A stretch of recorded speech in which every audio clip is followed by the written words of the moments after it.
तो हम लोग आज देखने जा रहे हैं 1919 का जो अधिनियम है, उस अधिनियम की विशेषताएं क्या है। और उसमें सबसे पहली बात जो हम लोग यहाँ पर डिस्कस करेंगे वो है इस अधिनियम की प्रस्तावना, प्रियम्बल। हम लोग अच्छी तरह से जानते हैं कि प्रियम्बल का मतलब क्या होता है। प्रियम्बल का मतलब एक प्रकार का इंट्रोडक्शन, एक प्रकार का परिचय, जिसके अंदर ये बताने की कोशिश की जाती है कि इस जो भी डॉक्यूमेंट हम प्रेजेंट करने जा रहे हैं उसका उद्देश्य क्या है, ऑब्जेक्टिव, उसका नेचर किस तरह का रहेगा, यानी कि उसकी प्रकृति, और वो किस फॉर्म में, किस स्वरूप में नए नए प्रोविजंस करने जा रहा है। उन सब चीजों की बात जब उनको सम्मिलित किया जाता है तो वो प्रस्तावना के रूप में रखा जाता है, यानी कि जिसको कि हम प्रियम्बल कहते हैं। 1919 के अधिनियम के अंदर एक प्रियम्बल रखी गई, एक प्रस्तावना रखी गई। और वो प्रस्तावना क्या थी? बहुत शॉर्ट प्रियम्बल है, जिसको हम लोग यहाँ पर देख सकते हैं। ब्रिटिश भारत में ब्रिटिश साम्राज्य के अभिन्न अंग, ये देखिए मैंने इसको एक डिफरेंट कलर में आपके सामने लिख रखा है, इसका एक अलग से मतलब है। पहले हम प्रियम्बल पढ़ लेते हैं, उसके बाद इन चीजों को समझने की कोशिश करते हैं कि ब्रिटिश भारत में ब्रिटिश साम्राज्य के अभिन्न अंग के रूप में क्रमिक ढंग से क्रमिक ढंग से उत्तरदायी शासन की स्थापना के लिए भारतीयों को अधिकाधिक सहयोग से स्वशासित संस्थाओं का विकास करना संसद की वास्तविक इच्छा है। ये एक प्रियम्बल जो कि 1919 के अधिनियम के अंदर रखी गई। अब इसको अगर हम समझने की कोशिश करें तो सबसे पहले इस प्रियम्बल को लाने वाला कौन है? तो आप लोग देख सकते हो, ब्रिटिश पार्लियामेंट ने इस पूरे अमेंडमेंट, इस पूरे एक्ट को हमारे सामने रखा था। और ये जो सारी इच्छाएं किसने व्यक्त करी हैं? ब्रिटिश पार्लियामेंट ने ये सारी इच्छाएं व्यक्त करी है। अब वो क्या है? तो आप लोग देख सकते हो, इस प्रियम्बल से हमें कुछ फीचर्स नजर आते हैं। पहला फीचर हम क्या बता सकते हैं कि 1919 के अधिनियम को जारी करने के बावजूद, यानी कि ये एक्ट लाने के बाद भी ब्रिटिश लोगों की सोच क्या थी कि भारत जो है वो ब्रिटिश एम्पायर का एक एसेंशियल पार्ट है, एक इंटरनल पार्ट है। मतलब अभी भी उन्होंने भारत की एक सेपरेट आइडेंटिटी को स्वीकार नहीं किया था। उन्होंने भारत को अभी भी ब्रिटिश साम्राज्य के एक अभिन्न अंग के रूप में स्वीकार किया। ये पहली बात हम लोग यहाँ पर बता सकते हैं। दूसरी बात इसमें लिखा है क्रमिक ढंग से। जैसे आप लोगों ने कल मॉन्टेग्यू का जो डिक्लेरेशन था, मॉन्टेग्यू का घोषणा पत्र, उस मॉन्टेग्यू के घोषणा पत्र में भी हमने पढ़ा था कि मॉन्टेग्यू ने कहा था कि हम लोग ग्रेजुअली, धीरे धीरे, स्टेप बाय स्टेप, यानी कि क्रमिक रूप से भारत के अंदर सुधार लाएंगे, उनको धीरे धीरे पार्टिसिपेशन देंगे और धीरे धीरे सत्ता का ट्रांसफॉर्म होगा। तो ये जो क्रमिक रूप से सुधार की बात थी वो भी इस प्रियम्बल के अंदर देखने को आती है। तीसरी बात प्रियम्बल में ये कही गई थी, रेस्पॉन्सिबल गवर्नेंस, उत्तरदायी शासन। अब उत्तरदायी शासन का मतलब क्या है कि शासन की जो सारी शक्तियां हैं, उन शक्तियों का प्रयोग करने वाला कर्ता, यानी कि एक्टर, वो जवाबदेह है। उसको रेस्पॉन्सिबल बनाया गया है कि अगर वो कुछ सही कर रहा है तो वो जनता को जवाब देगा, अगर वो गलत कर रहा है तो वो जनता को जवाब देगा। तो ये जो उत्तरदायी शासन का कॉन्सेप्ट है, इस कॉन्सेप्ट को पार्शियली, या जिसको हम कहते हैं आंशिक रूप से स्थापित करने का प्रयास इस अमेंडमेंट के अंदर या इस एक्ट के अंदर किया गया। तो प्रियम्बल में यह भी कहा गया कि ब्रिटिश शासन एक रेस्पॉन्सिबल गवर्नेंस को इस्टेब्लिश करने की इच्छा रखता है। और ये सब करने के लिए आगे वो क्या कहते हैं कि इसमें भारतीयों का अधिक से अधिक कॉपरेशन लिया जाएगा। तो ये हम लोग बता सकते हैं कि ये जो प्रियम्बल है पहली बार 1919 के एक्ट के अंदर शामिल की गई। आप लोगों के लिए शायद ये जानकर आश्चर्य होगा कि पहली बार 1919 के एक्ट में पहली बार प्रियम्बल को इंट्रोड्यूस किया गया, यानी कि प्रस्तावना को शामिल किया गया। इसके पहले जितने भी एक्ट आए थे, चाहे 1909 का एक्ट हो, चाहे 1892 का एक्ट हो, चाहे 1858 का या 1853 का एक्ट हो, किसी भी एक्ट में प्रस्तावना को शामिल नहीं किया गया था। प्रियम्बल उन एक्ट्स का पार्ट नहीं थी, लेकिन पहली बार 1919 के एक्ट में प्रियम्बल को जोड़ने की कोशिश की गई। तो ये हम लोग पहली विशेषता जो इसके बारे में बता सकते हैं 1919 के एक्ट के बारे में। दूसरी जो विशेषता हमारी आती है इसके अंदर, वो आती है इसका रिटन और रिजिड नेचर। रिटन मतलब लिखित और रिजिड मतलब कठोर। ये जो 1919 का एक्ट था वो रिटन भी था और वो रिजिड भी था, वो कठोर भी था। रिटन और रिजिड को हम किस रूप में समझ सकते हैं? पहली बात कि ये जो पूरा अधिनियम था वो लिखा हुआ था, मतलब ट्रेडिशन के रूप में नहीं था। हम लोगों ने रिटन कॉन्स्टिट्यूशन पढ़ा है। रिटन कॉन्स्टिट्यूशन का मतलब ही यही होता है कि ऐसा कॉन्स्टिट्यूशन जिसके अंदर प्रोविजंस लिपिबद्ध लिखे गए हो एक डॉक्यूमेंट के रूप में, और जिनको कभी भी कहीं पर भी रीड किया जा सकता है और उसको समझा जा सकता है। जो रिटन होगा उसको समझा जा सकता है, उसकी अंडरस्टैंडिंग अच्छी होती है। तो इसी रूप में 1919 का जो एक्ट था वो पूरी तरह से लिखित था। तो हम लोग ये कह सकते हैं कि ये ब्रिटिश संविधान 1919 का जो अधिनियम है वो एक लिखित डॉक्यूमेंट के रूप में हमारे सामने था। और इस लिखित डॉक्यूमेंट में हम कह सकते हैं कि टोटल 47 सेक्शन और 5 शेड्यूल थी। यानी कि जब हम जैसे हम इंडिया के कॉन्स्टिट्यूशन के बारे में कहते हैं कि जब ये कॉन्स्टिट्यूशन बना था तो इसमें 395 आर्टिकल और 8 शेड्यूल थी। तो इसमें पूरा भारतीय संविधान बनकर तैयार हुआ था। तो इसी रूप में जब हम 1919 के एक्ट की बात करते हैं तो हम कह सकते हैं कि इसके अंदर 47 सेक्शन और 5 शेड्यूल, यानी कि इनके अंदर पूरा ये एक्ट 1919 का एक्ट रिटन किया गया था। अगली बात इसी में हम ऐड कर सकते हैं कि ये बहुत कॉम्प्रिहेंसिव था, ये व्यापक था। व्यापक और कॉम्प्रिहेंसिव का मतलब क्या है? जब हम इसकी कंपेयर करते हैं 1909 के एक्ट की, जैसे हमने कहा कि ग्रेजुअली ब्रिटिश पार्लियामेंट ने अलग अलग समय पर अलग अलग एक्ट पारित किए थे, तो 1919 के एक्ट में केवल 8 अनुच्छेद यानी कि 8 आर्टिकल्स और 2 शेड्यूल थी। यानी कि बहुत सीमित प्रावधान भारतीयों के लिए ब्रिटिश पार्लियामेंट के द्वारा किया गया। जब उसके कंपेयर में हम 1919 का एक्ट देखते हैं तो हम कह सकते हैं कि इसके अंदर 47 सेक्शंस और 5 शेड्यूल, 5 अनुसूचियां रखी गई। तो इस रूप में क्या कहा जा सकता है कि भारत के ये जो 1919 का एक्ट है ये व्यापक था, कॉम्प्रिहेंसिव था पिछले एक्ट के कंपेयर में। फिर इसको हम कहते हैं ये बहुत ही अपने नेचर में, यानी कि चेंज इसको करने, जब हम चेंजिंग नेचर के बारे में बात करते हैं तो परिवर्तनशीलता के आधार पर ये एक कठोर अधिनियम था, रिजिड एक्ट जिसको हम कह सकते हैं। रिजिड कैसे? क्योंकि इस अधिनियम में, इस एक्ट के अंदर अगर किसी भी प्रोविजन में कोई अमेंडमेंट करना हो, कोई संशोधन करना हो, तो उस संशोधन का बहुत आंशिक अधिकार जो यहाँ की जो लेजिस्लेटिव थी इंडिया के अंदर, जो केंद्र के अंदर थी, जिसको हम कहते हैं कि केंद्रीय विधान परिषद, यानी कि सेंट्रल इंपीरियल लेजिस्लेटिव काउंसिल, उसको और जो प्रांतों की असेंबलीज थी उनको बहुत ही लिमिटेड पावर्स दिया गया था 1919 के एक्ट में बदलाव का। बाकी अगर कोई बदलाव करना हो तो वो क्या बदलाव होगा, वो कैसे होगा, ये सब तय करने का अधिकार ब्रिटिश पार्लियामेंट ने अपने पास रखा था। तो कहने का मतलब ये इंडियंस और इंडिया के अंदर जो यूरोपियंस थे वो इसके अंदर परिवर्तन, इसके अंदर चेंज नहीं ला सकते थे। तो इस रूप में हम कह सकते हैं कि ये एक रिजिड कॉन्स्टिट्यूशन था। इस बात के आधार पर हम दो अलग अलग विशेषताएं यहाँ पर बता सकते हैं। सबसे पहली बात हम कह सकते हैं कि इस अधिनियम ने अभी भी ब्रिटिश शासन और ब्रिटिश संसद की जो सुप्रीमेसी थी उसको मेंटेन रखा गया। आपने अभी प्रीएम्बल के अंदर देखा था कि ब्रिटिश संसद ने रेस्पॉन्सिबल गवर्नेंस को इस्टेब्लिश करने के लिए एक कमिटमेंट दोहराया था। लेकिन जब हम अमेंडमेंट के प्रोसेस की बात करते हैं कि अमेंडमेंट कौन कर सकता है, तो अभी हमने देखा कि वो केवल ब्रिटिश संसद के पास ही राइट था। इंडियंस को और इंडियन इंस्टीट्यूशंस को वो राइट बहुत लिमिटेड रूप में दिया गया था।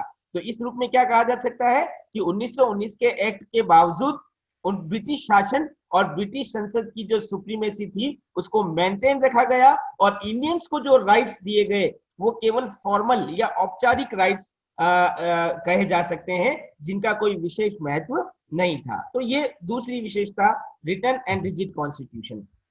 तीसरी बात जब हम लोग यहाँ पर देखने की कोशिश करते हैं तो तीसरे रूप में हम लोग कह सकते हैं कि भारत का जो होम गवर्नमेंट था।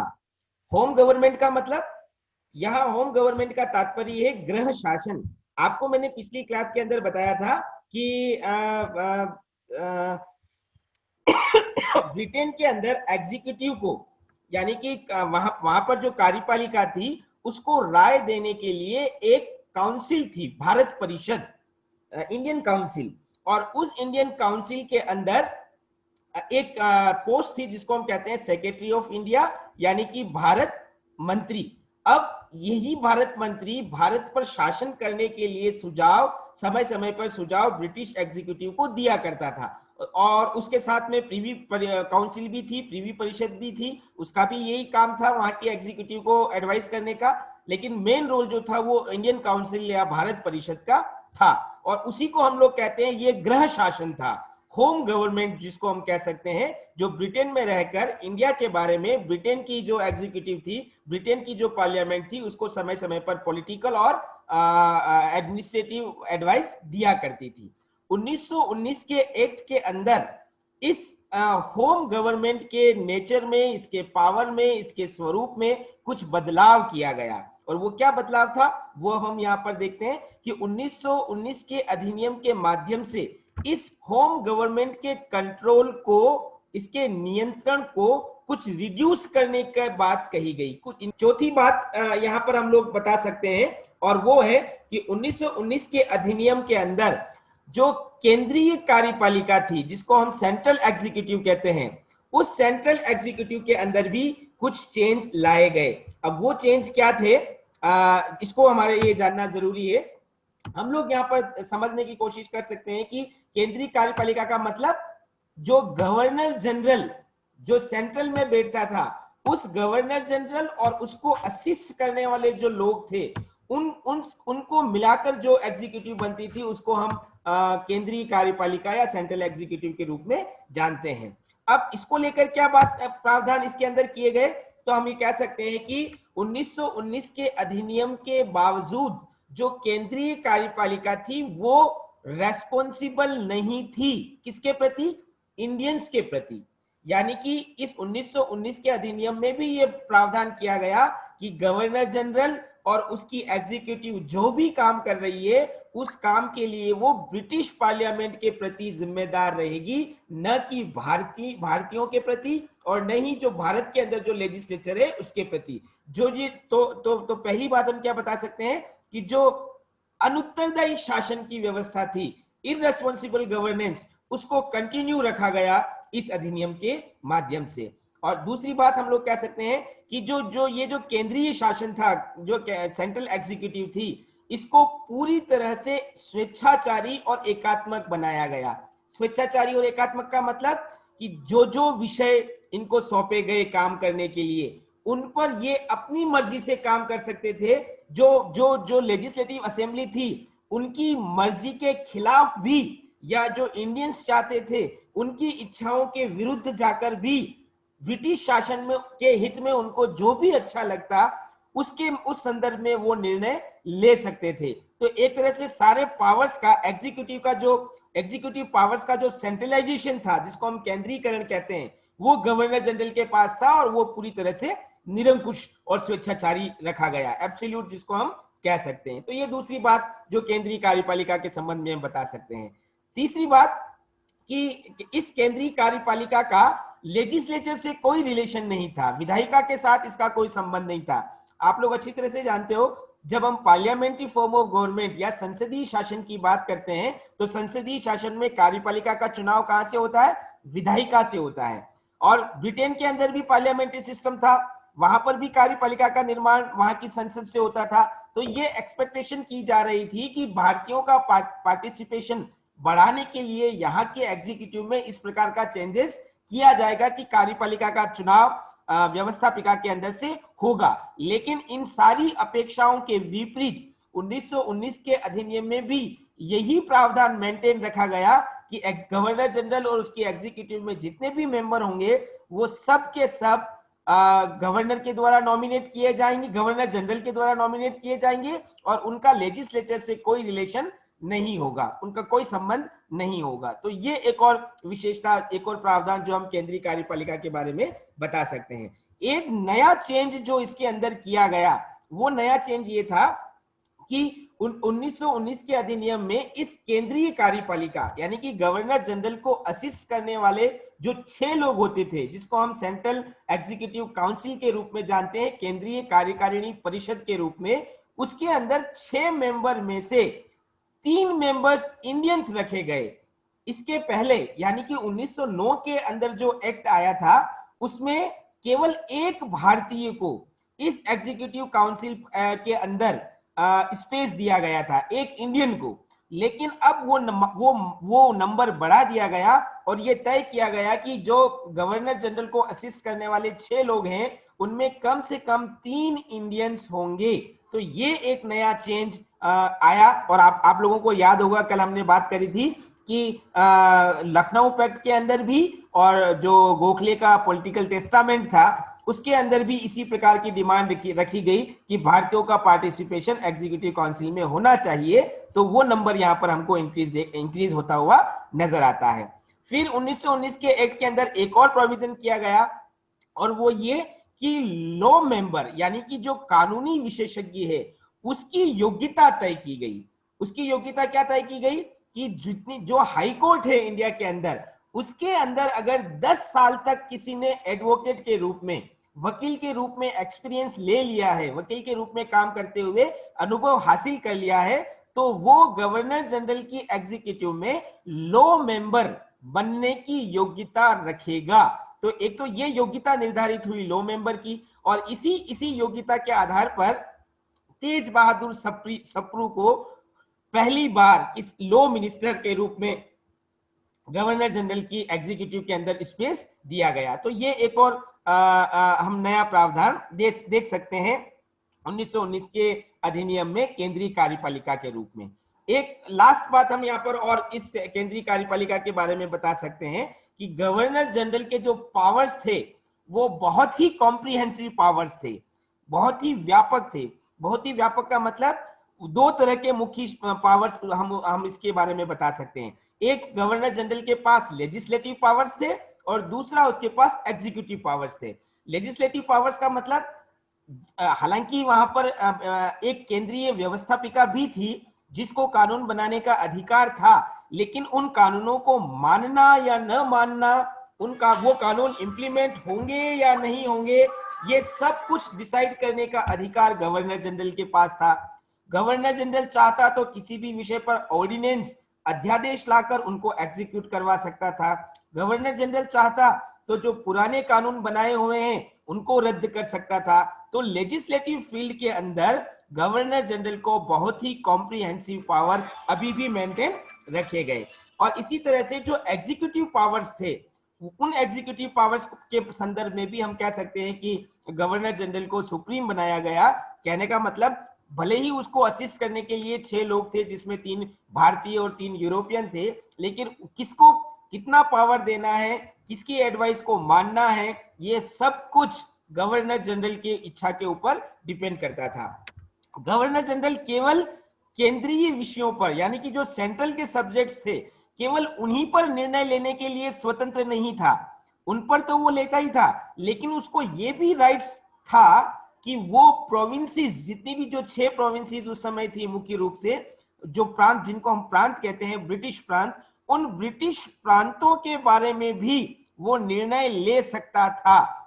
उसके निर्णय को मानना प्रांतों की सरकारों के लिए अनिवार्य था। तो कहने का मतलब, गवर्नर जनरल की जो स्थिति थी, जो कि अभी हमने ऊपर देखी कि उसको निरंकुश, उसको स्वेच्छाचारी बनाया गया, और वो किस रूप में कि उसको व्यापक या कॉम्प्रिहेंसिव तरीके से लेजिस्लेटिव और एडमिनिस्ट्रेटिव पावर या एग्जीक्यूटिव पावर इस एक्ट के द्वारा दिए गए। तो ये एक और अगली बात। फिर 5वीं बात जो हम यहाँ पर बता सकते हैं वो है डिस्ट्रीब्यूशन ऑफ पावर, विषयों का विभाजन। देखो, इसको समझने के लिए हम थोड़ा सा अभी वर्तमान की बात करते हैं, तो वो आपको समझना आसान हो जाएगा। लेकिन वर्तमान से थोड़ा सा अलग था, वो कैसे था वो मैं बाद में बताऊंगा। पहले हम वर्तमान की बात करते हैं। जैसे आप लोगों ने पढ़ा है संघात्मक व्यवस्था, फेडरल सिस्टम के अंदर क्या होता है, पावर्स का डिस्ट्रीब्यूशन होता है। पावर्स का डिस्ट्रीब्यूशन किस किस के बीच में? सेंटर और स्टेट के बीच में, केंद्र और राज्यों के बीच में। अगर हम भारत का एग्जांपल लें तो भारत के अंदर 3 प्रकार की सूचियां हैं, एक संघ सूची, एक राज्य सूची, एक समवर्ती सूची, यानी कि यूनियन लिस्ट, स्टेट लिस्ट और कोकरेंट लिस्ट। समवर्ती सूची का मतलब, सॉरी, संघ सूची का मतलब क्या है? यूनियन लिस्ट का मतलब है कि वो लिस्ट जिस पर सेंट्रल गवर्नमेंट कानून बनाएगी, उनको एग्जीक्यूट करेगी, और उसमें कौन कौन से विषय होंगे जो पूरे देश की दृष्टि से, पूरे राज्य की दृष्टि से इंपॉर्टेंट होंगे, उनको यूनियन लिस्ट में रखा जाता है। और फेडरल स्ट्रक्चर में जो यूनिट यानी कि इकाइयों की दृष्टि से जो विषय इंपॉर्टेंट होते हैं, उनको स्टेट लिस्ट में रखा जाता है, और उन पर कानून बनाने और उनको एग्जीक्यूट करने का काम स्टेट यानी कि यूनिट की गवर्नमेंट को दिया जाता है। और इसी प्रकार से एक तीसरी सूची होती है जिसको हम कोकरेंट लिस्ट बोलते हैं, समवर्ती सूची, यानी कि जो सब्जेक्ट सेंटर और स्टेट के लिए यानी कि यूनिट्स के लिए इक्वल इंपॉर्टेंस रखते हैं, उस पर कानून बनाने का राइट सेंटर को भी होता है और यूनिट्स को भी होता है। तो ये वर्तमान में जो व्यवस्था है फेडरल स्ट्रक्चर के अंदर, जिसमें पावर्स का, सब्जेक्ट्स का डिस्ट्रीब्यूशन किया जाता है, इसी का सिमिलर पार्ट हम 1919 के एक्ट में भी देख सकते हैं। उस समय भी 1919 के एक्ट ने सेंटर और प्रोविंसेस, केंद्र और प्रांतों के बीच में विषयों का विभाजन किया था, डिस्ट्रीब्यूशन ऑफ पावर। 2 तरह की कैटेगरी रखी गई, आप लोग देख सकते हो, एक जिसको हम कहते हैं रक्षित विषय यानी कि रिजर्व्ड सब्जेक्ट्स, और दूसरा जिसको हम कह सकते हैं हस्तांतरित विषय यानी कि ट्रांसफर सब्जेक्ट। रक्षित और हस्तांतरित, देखो नाम से ही स्पष्ट है, रक्षित मतलब वो रिजर्व सब्जेक्ट जिस पर काम कौन करेगा? केवल और केवल केंद्र यानी कि सेंटर काम करेगा, गवर्नर जनरल और जो सेंटर की जो लेजिस्लेटिव असेंबली थी वो। और हस्तांतरित विषय पर काम कौन करेगा? यानी कि ट्रांसफर विषय पर काम करेंगे जो जितनी भी प्रोविंसेस थी उसके अंदर गवर्नर और जो वहां की जो लेजिस्लेटिव असेंबलियां थी वो। तो 2 तरह से पावर्स को डिस्ट्रीब्यूट करने का काम इस 1919 के एक्ट ने किया था, एक रिजर्व सब्जेक्ट्स के रूप में और दूसरा ट्रांसफर सब्जेक्ट्स के रूप में।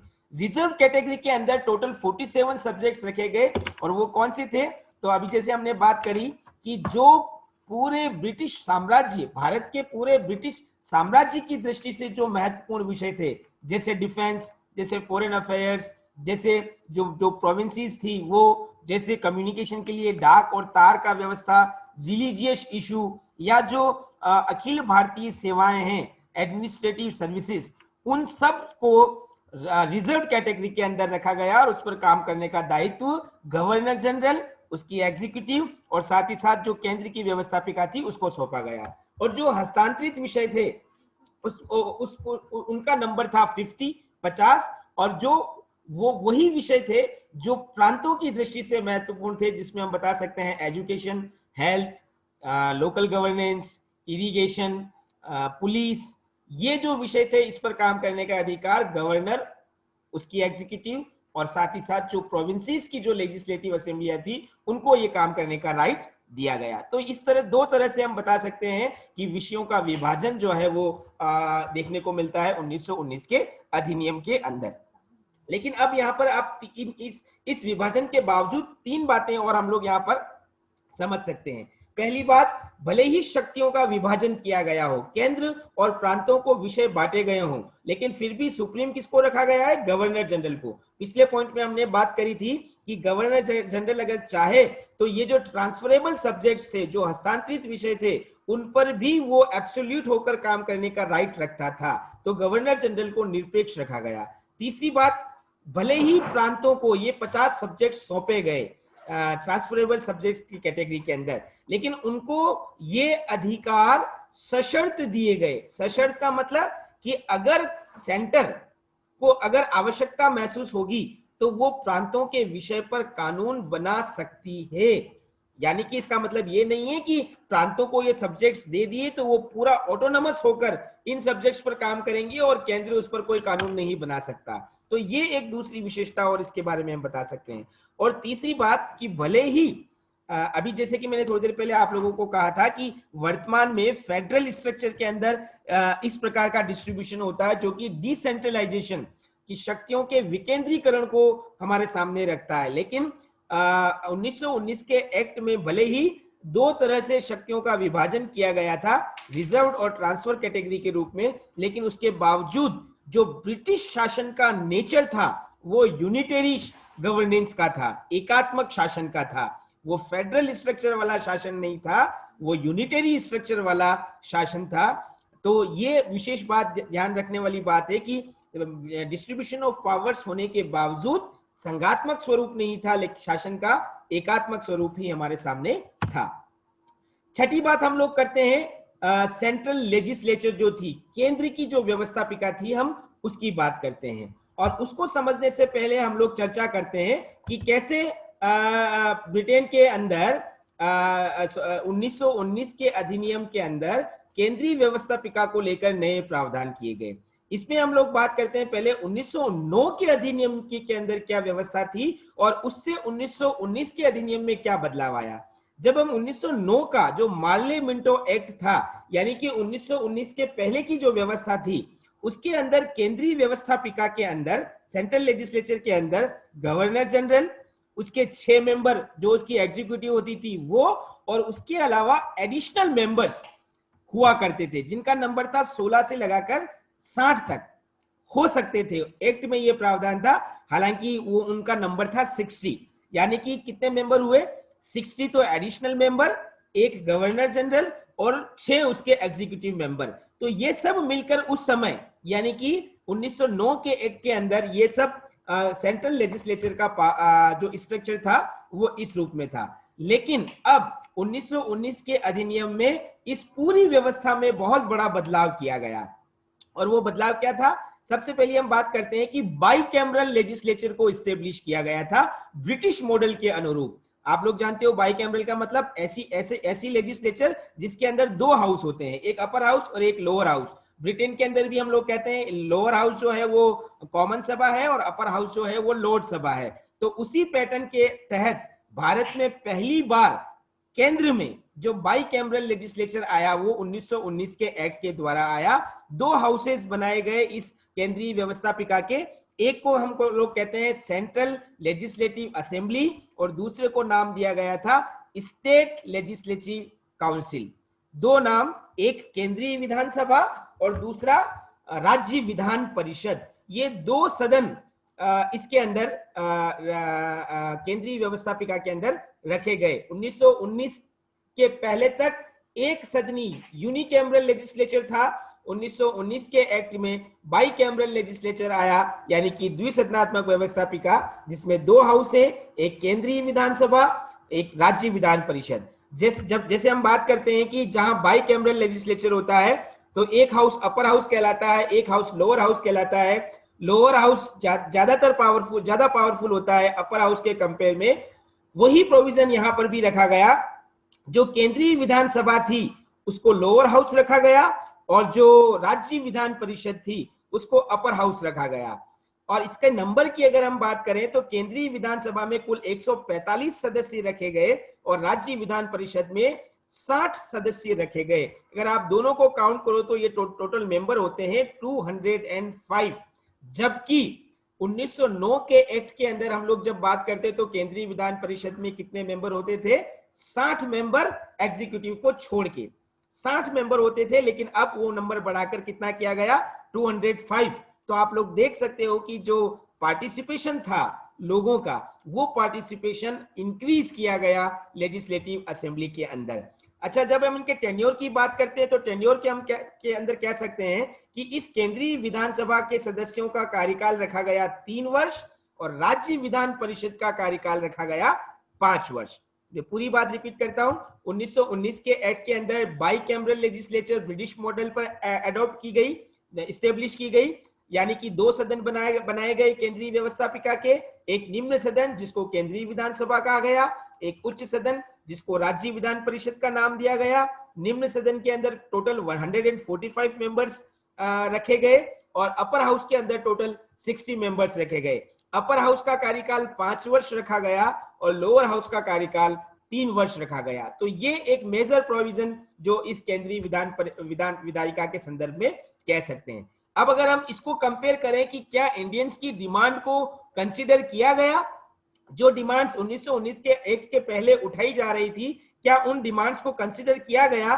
तो हम कह सकते हैं कि लखनऊ पैक्ट के अंदर ये कहा गया कि केंद्र की व्यवस्थापिका में कम से कम 150 मेंबर होने चाहिए, क्योंकि उस समय कितने मेंबर थे? 60। तो डिमांड क्या थी कि कम से कम 150 मेंबर होने चाहिए। ब्रिटिश लोगों ने, ब्रिटिश पार्लियामेंट ने इस डिमांड को कंसीडर करते हुए कितने टोटल मेंबर कर दिए? 205। 145 तो लोअर हाउस में और 60 मेंबर्स अपर हाउस में। दोनों को मिलाकर अगर हम कहें कि केंद्रीय व्यवस्थापिका के अंदर कुल कितने मेंबर रखे गए, तो 205 मेंबर जो थे वो इस केंद्रीय व्यवस्थापिका, जो सेंट्रल लेजिस्लेटिव असेंबली थी, उसके अंदर रखे गए। अब कार्यकाल की जो भी डिमांड जो की थी लखनऊ पैक्ट के अंदर कि केंद्रीय व्यवस्थापिका का कार्यकाल 5 वर्ष होना चाहिए, तो अपर हाउस का टेन्योर डिसाइड करते वक्त इस बात को मान लिया गया, इसीलिए अपर हाउस का जो टेन्योर है वो 5 वर्ष रखा गया। लोअर हाउस का जरूर इस एक्ट के अंदर 3 वर्ष कार्यकाल तय किया गया। अब हम इस केंद्रीय व्यवस्थापिका को यदि थोड़ा सा और डिटेल में देखने की कोशिश करें कि ये मेंबर्स कैसे, इसका ऑर्गेनाइजेशन कैसे होता था, तो आप लोग यहां पर देख सकते हो कि जो केंद्रीय व्यवस्थापिका थी उसके अपर हाउस के अंदर टोटल 145 मेंबर्स रखे गए।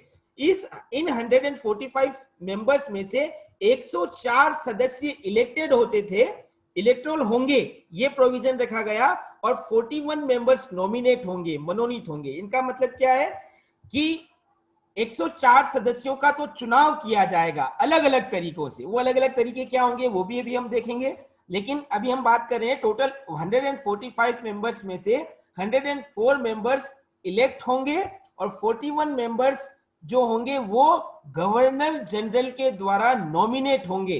यानी कि गवर्नर जनरल अगर जिसको भी चाहे उसको नॉमिनेट कर सकता था इस केंद्रीय विधान सभा के अंदर। तो 145 मेंबर्स का अगर हम बाइफरकेट करें तो 104 मेंबर्स इलेक्टेड और 41 मेंबर्स नॉमिनेट। इसी तरह से जब हम राज्य विधान परिषद जो अपर हाउस है उसको अगर हम समझने की कोशिश करें तो उसके अंदर टोटल 60 मेंबर्स रखे गए। इन 60 सदस्यों में से 27 मेंबर्स तो गवर्नर जनरल के द्वारा नॉमिनेट किए जाएंगे और 33 मेंबर्स जो होंगे वो पब्लिक के द्वारा अलग अलग तरीके से इलेक्ट किए जाएंगे। सॉरी, यहां पर आपको नजर आ रहा होगा दोनों जगह नॉमिनेट, ये जो 33 मेंबर्स है ये इलेक्टेड मेंबर्स थे। तो जो राज्य विधान परिषद के अंदर जब हम बात करते हैं तो हम कह सकते हैं 27 मनोनीत नॉमिनेट मेंबर्स और 33 इलेक्टेड यानी कि निर्वाचित सदस्यों का प्रावधान रखा गया। अब अगर हम नॉमिनेशन मेंबर्स की भी बात करें तो पहले हम आते हैं केंद्रीय विधान सभा के ऊपर। टोटल इसमें नॉमिनेट मेंबर कितने रखे गए? 41। इसमें भी 26 मेंबर तो ऑफिशियल्स थे, सरकारी थे। सरकारी मतलब जो ब्रिटिश एडमिनिस्ट्रेशन के अंदर अलग अलग पोस्ट पर होते थे, उन सरकारी व्यक्तियों को, उन ऑफिशियल्स को गवर्नर नॉमिनेट करेगा। क्या प्रावधान किया गया था 1919 के एक्ट में कि केंद्रीय विधानसभा के अंदर जो 41 मेंबर्स नॉमिनेट होंगे उसमें 26 मेंबर्स कौन होंगे? जो ऑफिशियल्स हैं, एडमिनिस्ट्रेशन के अंदर जो काम कर रहे हैं, और रिमेनिंग जो 15 मेंबर हैं वो नॉन ऑफिशियल्स हैं, यानी कि वो जो कि एडमिनिस्ट्रेशन का पार्ट नहीं है लेकिन अलग अलग फील्ड में एक्सपीरियंस रखते हैं। उन लोगों को, उन 15 लोगों को गवर्नर जो है, गवर्नर जनरल जो है वो लोअर हाउस के अंदर नॉमिनेट कर सकता है। इसी तरह से जब हम अपर हाउस की बात करते हैं तो अपर हाउस में टोटल 27 मेंबर्स को नॉमिनेट करने का प्रोविजन रखा गया और उसमें भी 17 मेंबर कौन होंगे? जो एडमिनिस्ट्रेशन का पार्ट है, और 10 मेंबर कौन होंगे? जो नॉन एडमिनिस्ट्रेशन यानी कि जो नॉन ऑफिशियल लोग होंगे उनको अपॉइंट किया जाएगा। तो इस प्रकार आप देख सकते हो जो केंद्रीय व्यवस्थापिका थी जिसमें टोटल 205 मेंबर्स का प्रोविजन रखा गया, उसमें इलेक्टेड और नॉमिनेटेड दोनों ही प्रकार के रिप्रेजेंटेटिव रखे गए 1919 के एक्ट में। इसी चीज को यदि हम और डिटेल में समझने की कोशिश करें, जो इलेक्टेड मेंबर्स थे उन इलेक्टेड मेंबर्स के बारे में क्या बात की गई? आपने पिछली स्लाइड में देखा था कि जो लोअर हाउस था केंद्रीय विधानसभा, उसमें टोटल मेंबर थे 145, जिसमें से इलेक्टेड मेंबर्स के लिए क्या प्रोविजन रखा गया? 104 मेंबर जो होंगे वो इलेक्टेड होंगे। अब ये 104 भी कैसे? 104 में से 52 मेंबर जो हैं वो जनरल कॉन्स्टिट्यूएंसी से चुने जाएंगे, मतलब कोई भी व्यक्ति खड़ा हो सकता था। तो ऐसे कितने रिप्रेजेंटेटिव? 52। 30 मेंबर्स जो होंगे वो केवल मुस्लिम कम्युनिटी से होंगे, 9 मेंबर्स जो होंगे वो यूरोपियन लोग होंगे, 7 लोग जो हैं वो लैंडलॉर्ड्स यानी कि जमींदार होंगे, 4 लोग जो हैं वो चैम्बर ऑफ कॉमर्स यानी कि व्यापार मंडल से होंगे, और 2 मेंबर जो होंगे वो सिख कम्युनिटी के होंगे। तो ऐसे करके टोटल 104 लोगों का इलेक्शन किया जाएगा। वापस रिपीट कर रहा हूं, लोअर हाउस के अंदर जो 104 इलेक्टेड मेंबर्स होंगे उसमें से 52 जनरल कॉन्स्टिट्यूएंसी से, 30 मुस्लिम कॉन्स्टिट्यूएंसी से जो केवल मुस्लिम प्रतिनिधि ही होंगे, 9 यूरोपियन लोग होंगे, 7 लैंडलॉर्ड्स या जमींदार होंगे, 4 चैम्बर ऑफ कॉमर्स या व्यापार मंडल के रिप्रेजेंटेटिव होंगे, और 2 सिख रिप्रेजेंटेटिव होंगे लोअर हाउस की जब हम बात करते हैं। इसी प्रकार जब हम अपर हाउस की बात करते हैं तो अपर हाउस में टोटल 33 मेंबर्स इलेक्ट होने का प्रोविजन इसके अंदर रखा गया। इन 33 को हम अगर हम बाइफरकेट करें तो ये प्रावधान रखा गया कि 15 मेंबर जो है वो जनरल कॉन्स्टिट्यूएंसी से चुनकर आएंगे, 11 मेंबर जो होंगे वो मुस्लिम कॉन्स्टिट्यूएंसी से चुने जाएंगे, 3 यूरोपियन लोग होंगे, 3 लोग जो हैं वो बंगाल, बॉम्बे और बर्मा, ये जो 3 प्रांत थे इनके यहां से चैम्बर ऑफ कॉमर्स से इलेक्ट होकर आएंगे। यानी कि 3 मेंबर्स चैम्बर ऑफ कॉमर्स यहां पर भी थे, लेकिन उनके लिए बाउंड्रीज तय कर दी कि वो बंगाल, बॉम्बे और बर्मा जो प्रोविंसेस थी वहीं से चुनकर आएंगे, और एक मेंबर जो है वो सिख कम्युनिटी से या सिख रिलीजन को रिप्रेजेंट करेगा। तो इस प्रकार टोटल 33 मेंबर्स इलेक्टेड मेंबर्स का प्रोविजन जो है वो अपर हाउस के अंदर किया गया। आप लोग देख सकते हो जो दोनों हाउस हैं, अपर हाउस और लोअर हाउस, उसमें जो इलेक्टेड मेंबर्स थे उनको किस तरह से बाइफरकेट करने की कोशिश की गई। अब हम एक बार वापस टोटल के ऊपर चलते हैं।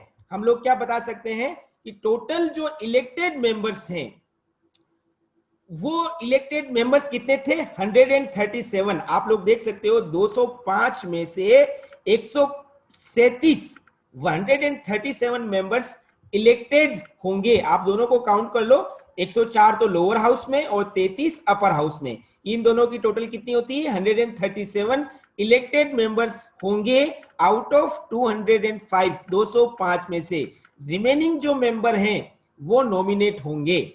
अब अगर हम इंडियंस की बात करें कि भारतीयों को कितना प्रतिनिधित्व दिया गया, तो आप इन दोनों हाउस में से ये यूरोपियन लोगों को माइनस कर दो। लोअर हाउस में 9 यूरोपियन लोग थे और अपर हाउस में 3 यानी कि 12। तो 137 में से 12 लोगों को माइनस कर लो, तो ये आपको जो स्टार दिख रहा है यहाँ पे, इसमें मैंने लिख रखा है टोटल 125 इंडियंस इलेक्टेड मेंबर्स होंगे इस केंद्रीय व्यवस्थापिका के अंदर। टोटल इलेक्टेड मेंबर्स तो 137 होंगे, लेकिन उसमें भी इंडियंस कितने होंगे?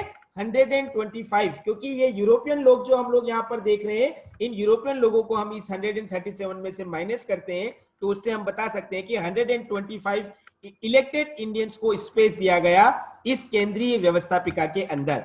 और इसमें भी मुस्लिम प्रतिनिधि कितने होंगे? लोअर हाउस के अंदर 30 और अपर हाउस के अंदर 11, यानी कि टोटल 41 मुस्लिम रिप्रेजेंटेटिव्स को इसके अंदर स्पेस दिया गया।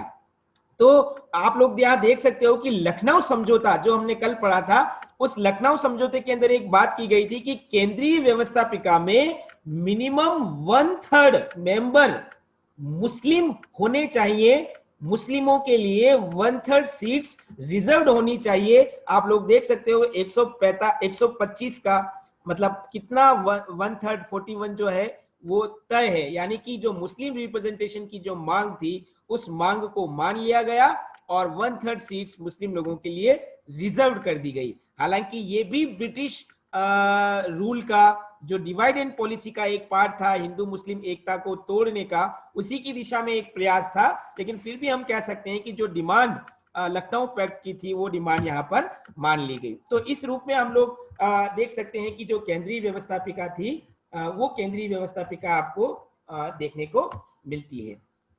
मैं समझता हूं आज के लिए हम लोग इतना ही बहुत रखते हैं, क्योंकि बहुत ज्यादा हो रहा है। तो बाकी की बात, जो बाकी की जो विशेषताएं